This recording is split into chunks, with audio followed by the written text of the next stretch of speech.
Jon Jones deseja algo humanamente impossível, ser unanimidade, 100% aceito pelo público sem questionamento. E como isso obviamente não acontece e o cara ainda pega a pilha, a rapaziada passa o dia todo espizinhando ele nas redes sociais, chamando de pato, corrido, medroso, etc, etc. O efeito desejado por esses fãs é mexer com o brio, o ego do competidor a ponto do Jones aceitar a luta com Tom Aspinall para tentar esfregar o resultado na fuça dos haters. É aquela boa e velha psicologia infantil, né? Filho, eu duvido que você vá ali e arrume seus brinquedos. Só que tá acontecendo o inverso. Irritado, o Jones não quer ceder à vontade e à pressão dos detratores. Abre aspas. Olha, eu provavelmente vou abrir mão do cinturão antes de me aposentar oficialmente. Vamos ver como será minha próxima reunião com o UFC. Um recado claro de quem não vai abrir mão da cifra que tem na cabeça ou não vai topar qualquer coisa que não seja sua vontade, que é a luta com o Poatan. O outro efeito dessa perseguição online é vermos tristes cenas onde o multimilionário recordista de vitórias por cinturões no UFC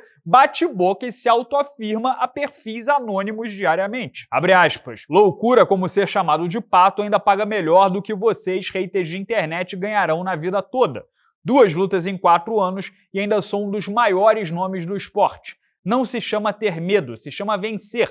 As bênçãos de Deus são diferentes. Continuem frustrados. Nesse último rompante, quem apareceu para tirar uma casquinha foi Francis Ngannou e a trupe da PFL. Abre aspas, bênção deixam os haters desconfortáveis, mas eles não podem mudá-las. Tem apenas uma luta, a luta certa que pode multiplicar suas bênçãos. Hashtag Ngannou vs Jones. Imediatamente, o presidente da PFL, Peter Murray, deu entrevista garantindo que se dependesse dele, essa luta sairia amanhã. Abre aspas, tudo se resume a se o UFC teria coragem. Ponto final. Se a gente pensar racionalmente, Jones vs Ngannou faria todo o sentido do mundo agora. Aliás, seria a luta que mais faria sentido possível pro atual campeão do UFC. Porque Jones tem um ponto ao dizer que Aspinall ainda é um jovem em ascensão, não consolidado, relativamente desconhecido do público médio, não tem lendas no seu cartel. Ngannou tem 7 vezes mais seguidores do que o Aspinall, despachou o Miotite mais rápido do que o Jones e já bateu 6 ex-campeões pesos pesados do UFC. Ele ainda ganhou bastante notoriedade fora do MMA ao derrubar o Tyson Fury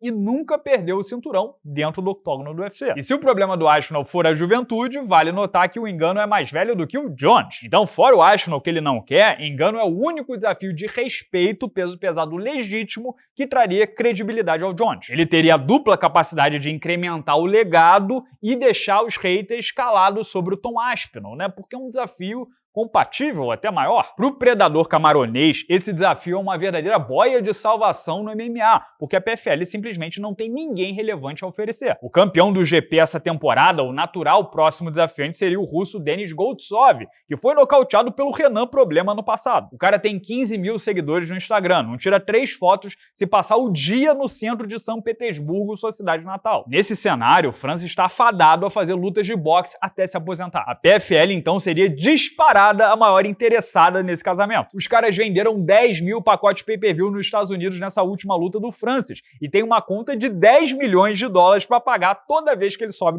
no cage. É uma tremenda furada, um acordo terrível para a empresa. De verdade, não ficaria chocado se liberassem o Francis do contrato de graça, sem exigir copromoção nem nada do tipo, só para não pagar aquela dolorosa novamente. Ainda daria para posar de bom samaritano, né, que quer o melhor pro MMA. O problema é a última parte envolvida, o UFC de Dana White. Vi muita gente otimista por aí fazendo o seguinte raciocínio. Pô, se o Jones se recusa a lutar com Aspinall, o patrão torce o nariz pra luta com o Poatan, né, que é meio pesado. E a PFL, abalada pelo recente prejuízo, facilita a liberação do Francis, por que não? Vamos lá, em primeiro lugar, não vou nem considerar o papo de copromoção, do Dana White rachar a receita e meter um logo da PFL no octógono. Isso é papo de maluco. É a mesma coisa que o McDonald's esse mês parar de vender Big Mac pra vender Big Bob em todas as suas lojas, sendo que mês que vem o Big Bob vai voltar pro Bob's e o McDonald's não tem mais. Quem em sã consciência vai promover um concorrente muitíssimo menor que tá torrando caixa e não dá audiência justamente com o atleta que ele vende como o maior de todos os tempos. Imagina o Francis nocauteia o Jones e volta pra PFL. Pronto, Dana White salvou um concorrente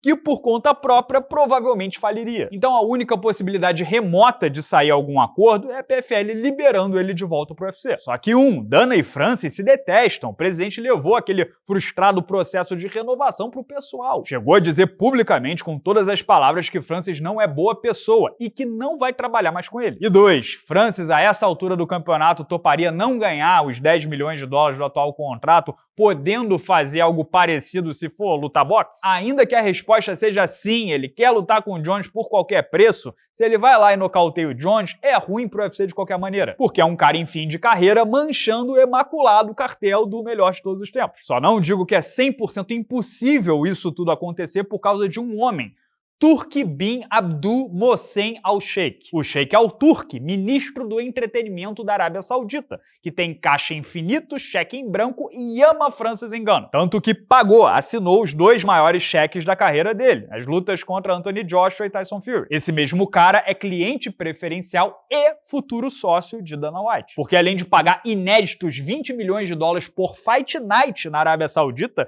e é papo do pay-per-view ficar em 40, em 2025 os dois vão se juntar para reformular, reorganizar o mundo do boxe. Com dinheiro saudita, é claro.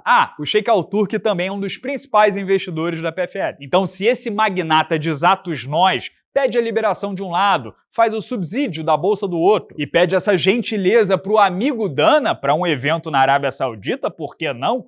Impossível não é. Me parece um esquema bem complexo, totalmente improvável, com muitos egos para superar, mas sem depender de viabilidade econômica, impossível não é. Se o Jones aceita, talvez seja só uma questão do melhor cliente da vida do Dana pedir com jeitinho. Mas claro, esse é apenas o meu ponto de vista, os meus 2 centavos. O que você acha da possibilidade de Jones versus Ngannou? E se acontecer, em quem estaria o seu dinheiro hoje? Comenta livremente aqui embaixo no vídeo. Se puder deixar o like e clicar na mãozinha positiva, ajuda muito o Sexto Round a circular, né, no algoritmo do YouTube. E claro, não perde o podcast do Sexto Round. Nessa segunda-feira, eu, Lucas Carrano e André Azevedo fizemos a revisão de todo o UFC 310 daquele jeito jocoso e descontraído. Clica no link aqui do lado e confere. Grande abraço a todos, obrigado pela audiência de sempre e até amanhã.